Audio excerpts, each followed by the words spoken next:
سیدہ کائنات واقعی ہر رول میں ہمارے لیے ایک رول ماڈل ہیں، اور ان کے چاہے ہم بچپن کا تذکرہ کریں، چاہے ان کی جوانی کا تذکرہ کریں، چاہے ماں کے طور پہ، بیٹی کے طور پہ، بیوی کے طور پہ، ہر رول میں وہ ہمارے لیے رول ماڈل نظر آتی ہیں۔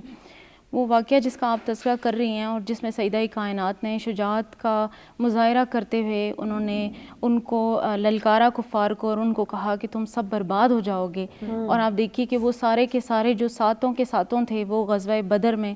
ہلاک ہو گئے۔ اور اس طرح سے سیدہ کائنات کے دیگر جو واقعات آتے ہیں جس میں آپ دیکھتے ہیں ان کے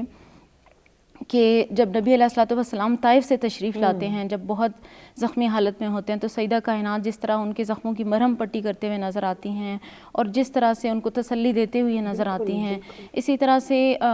اسلام کے اولین دور میں جتنی بھی مشکلات تھیں اس میں سیدہ کائنات اپنی والدہ کے ساتھ ساتھ نبی علیہ السلام کے ساتھ کھڑی تھی۔ تو تبھی نبی علیہ السلام کو یہ فیل ہوا کہ یہ میری بیٹی جو ہے بالکل میری اس طرح سے کیئر کرتی ہے کہ جس طرح سے ماں ایک بچے کی کیئر کرتی ہے۔ تو نبی علیہ السلام نے ان کو ام ابیہا کا لقب تبھی دیا تھا جب انہوں نے اتنی ان کی کیئر اور ان کی اتنی محبت دیکھی تھی۔